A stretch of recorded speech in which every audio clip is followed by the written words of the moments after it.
But that's not what this podcast is about. As much as we may want it to be, it's not technically a Sex and the City fan cast.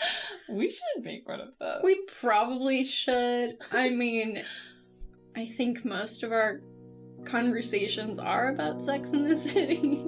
Yeah, probably. Like, I'm not mad not about it. insignificant proportion.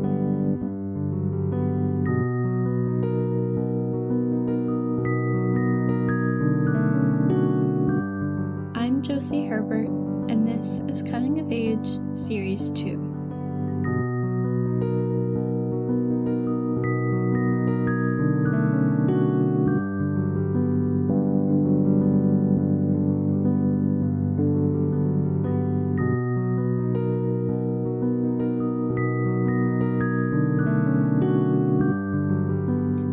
I know what you're thinking.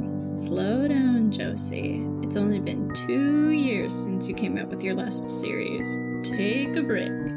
But I'm just following the trend of the overly cultivated podcasts with high production value and a whole team of editors.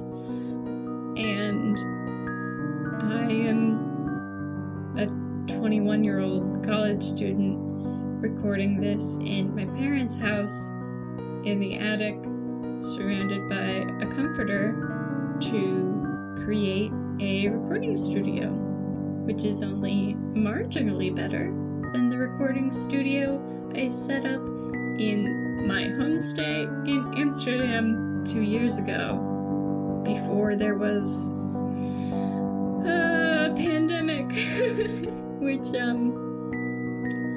mean, I probably wouldn't have had a recording studio even if I could go outside. But we're trying our best. We are doing our best, and against literally all the odds, we are here for Series 2, Cincinnati. And that means talking about orgasms. Specifically, first orgasms. So if that's not your thing, I suggest you put on a different podcast, because that's what we're going to talk about today. No pressure. It could be your thing. You don't know. We're going to do it in a funny way, in an honest way, in a way that I hope reduces some of the stigma around sex ed and masturbation and all of the awkward things that come with puberty and adolescence, and the culture that we have that creates all of this stigma around sex, especially for young people. That's what we're going to talk about today. And since Coming of Age is by far the top-rated podcast about first orgasm experiences and criticizing the American sex ed curriculum, we are going to get started today with talking about sex ed. Specifically, sex ed in churches. So, I'm going to start with the first question that I ask people, which is, tell me about your first orgasm. Tell me about your first orgasm. Do you remember your first orgasm? Tell me about your first orgasm. Oh my god. Okay, I actually do. I definitely do remember it. This season, we are traveling from the Netherlands to the great Midwest of the United States of America, where people had some different takes on adolescent sexuality than the queer femmes of Amsterdam we spoke to in the previous episodes. This is for lots of reasons. It's because I spoke to people with different gender identities and sexualities and ages, but a lot of it has to do with the way American children learn about sex and bodies.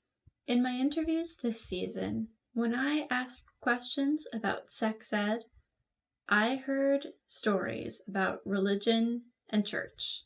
And that's what we're going to talk about today in part 1 of our second season of Coming of Age: religion, sex, and shame. It definitely would have been helpful to know these things and not feel awful about them as a child. Yeah. That would be better than feeling awful about them. Can you imagine Not feeling awful? if we taught children that they were okay?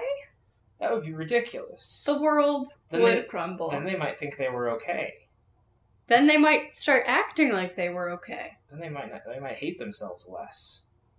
A little less? That's too much. You can't have children not hate themselves. That's dangerous. Then adults wouldn't be able to criticize them a lot. Jesus wouldn't like that. No, definitely not. He had a lot to say about that. Yeah.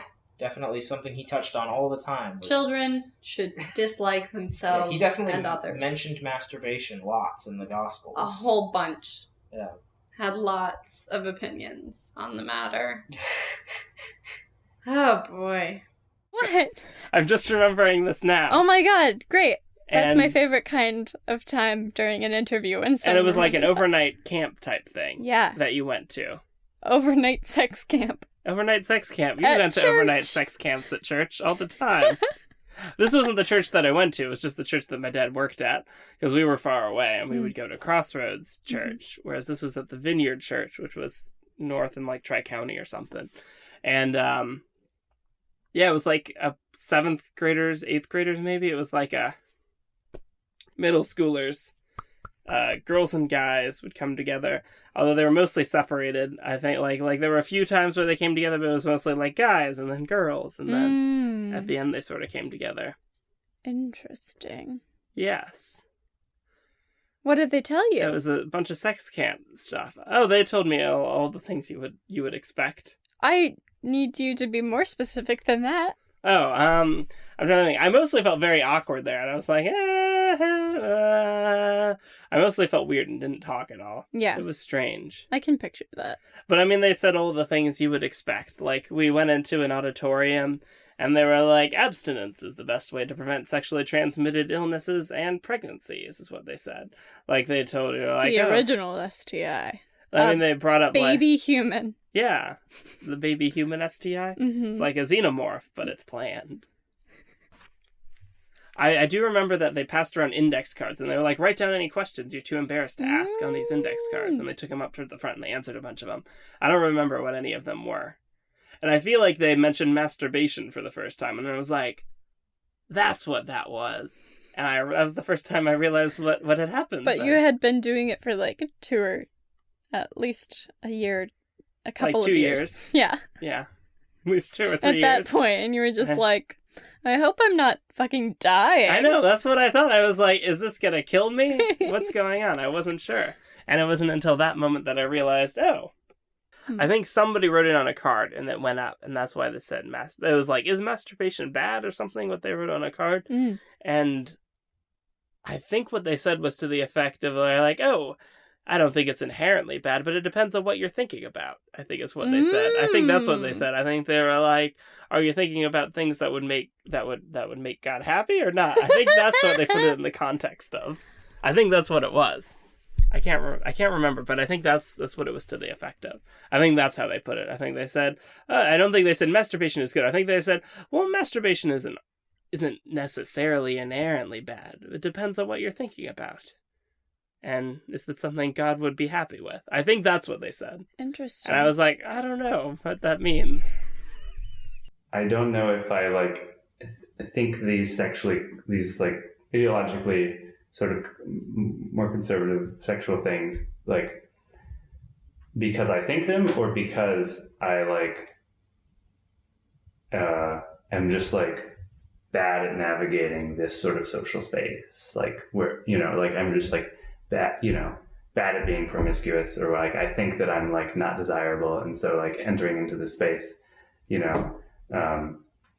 so whether it's motivated by like I can't think of the way to put it, some kind of weird ego thing, some kind of like, this is threatening to me, like personally, but it was, for a long time, it was really just like I didn't, like, that was definitely a piece of it, but I like just didn't know. So it's hard to like suss out. Like, I don't know, when you believe a thing, often it's hard to suss out why you really believe the thing. Because I think like the things we believe are often compromised by sort of like personal needing to view the world a certain way in order to like preserve our sense of selves and self-value.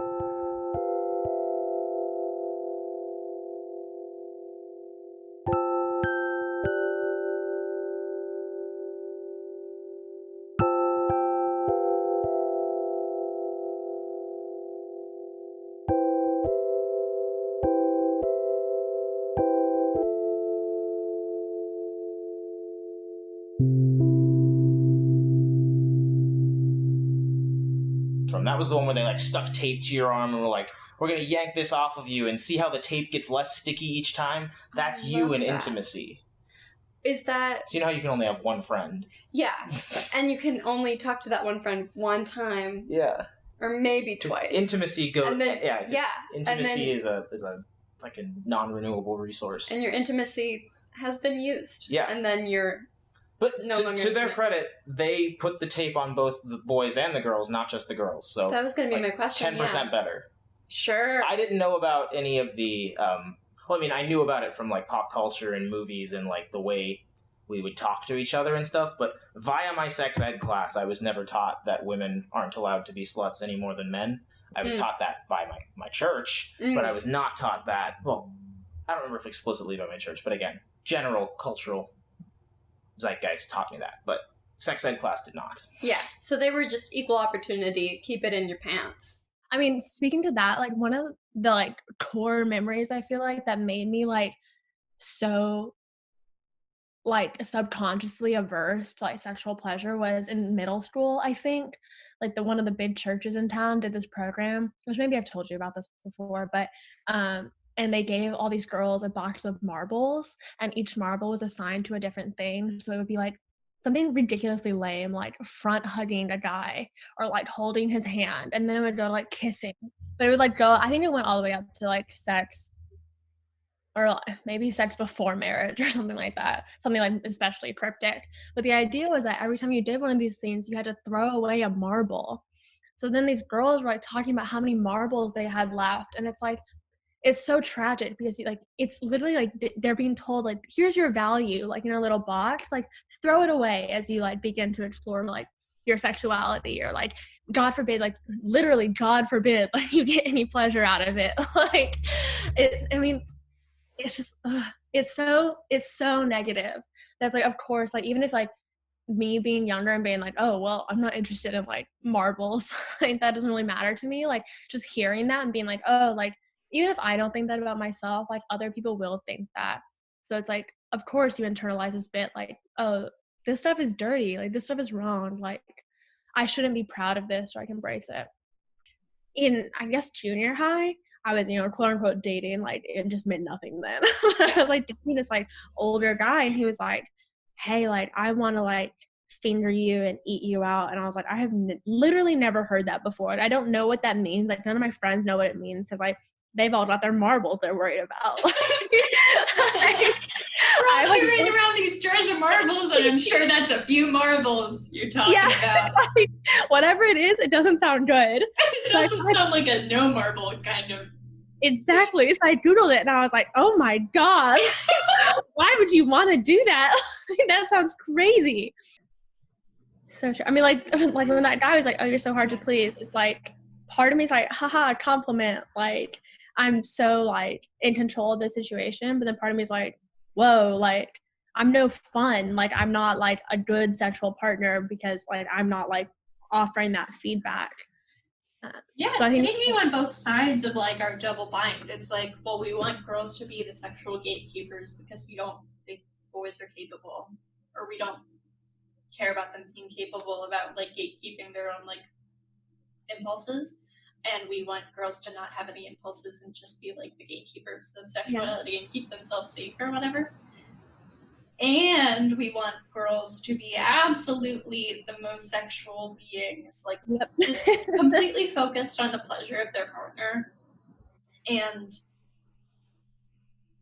embody that idea of culturally constructed sexiness in such an intense way. And part of that means like being very easy to please. Like not needing any maintenance whatsoever to have the best time possible. Yeah. It's like, well, you can't fucking win now, can you? Like, because it's like an orgasm is like a reflection of their sexual prowess. We were talking about like the expectation for men in bed is like power and stamina and dominance. So it's like, oh, you made her come. Like, it's absolutely. Not. Like...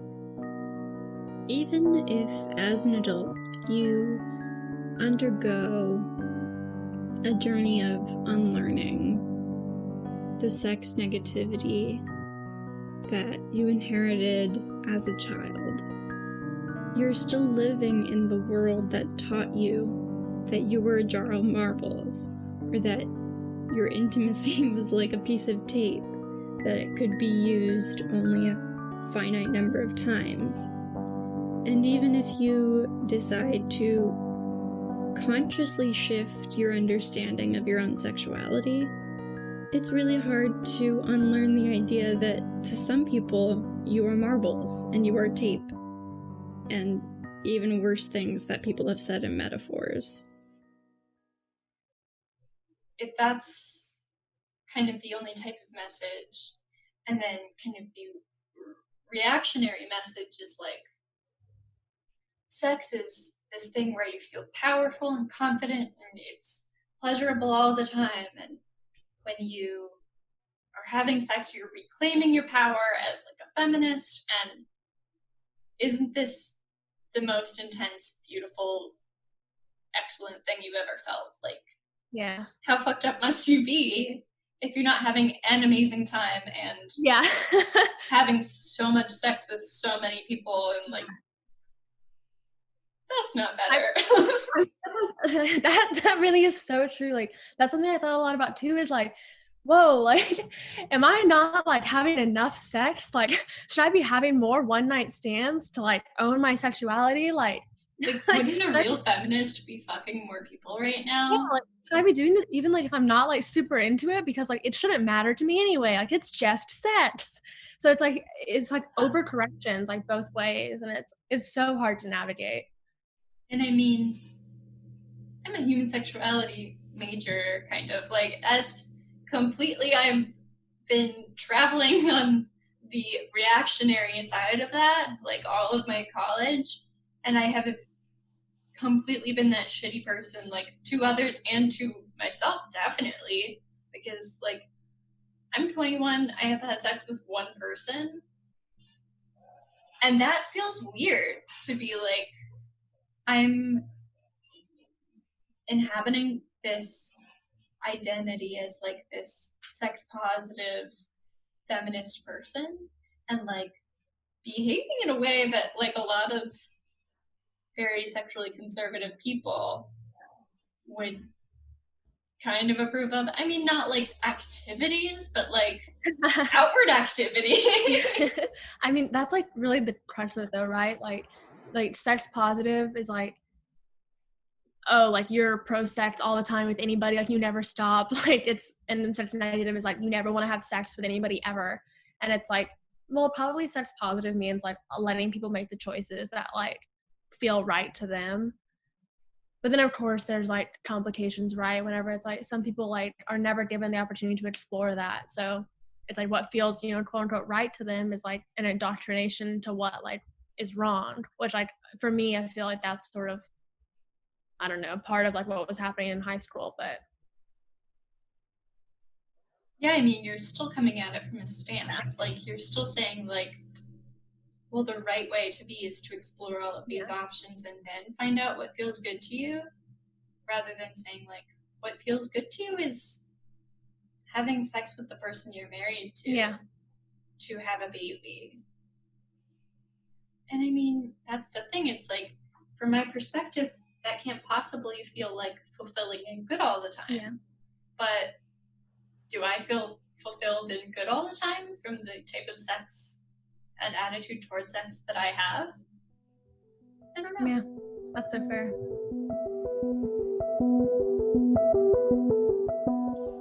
So that's part 1 of our Cincinnati series. Our next episode will be out in a little bit. And when I say a little bit, I don't mean 2 years, I mean like a week. So don't worry about that. You can find me at Twitter and Instagram at Cumming of Age Pod, and on Patreon at patreon.com/comingofage. On Patreon, you can access all of the episodes, but you can also check out some of our Patreon tiers. Some great perks include access to the community, community, which is the Patreon-only chat room. Suggestions and polls, early access to episodes, live Q&As, exclusive episode commentary, a shout out at the end of an episode, and a Coming of Age sticker, which is our album art, but in a sticker form. It's gorgeous. I designed it myself. It would be just so amazing to hear from people who have enjoyed the show. And if you are able in any way to financially support the show, it would mean so much to me that people value it in their lives. And it would really help me make more. So consider checking that out. I want to thank lots of people for making this possible. Timothy Fox for original music, Caleb Smiley with editorial help and access to Adobe Audition. The amazing participants who were so vulnerable and honest with me about their beautiful, interesting lives. I am so honored that you felt comfortable sharing these stories with me and allowing me to share them with the world and the literally dozen listeners of Coming of Age. If you have a story you'd like to share, you can DM me at any of the social media places I already listed, or you can email your story or a voice message to comingofagepod@gmail.com.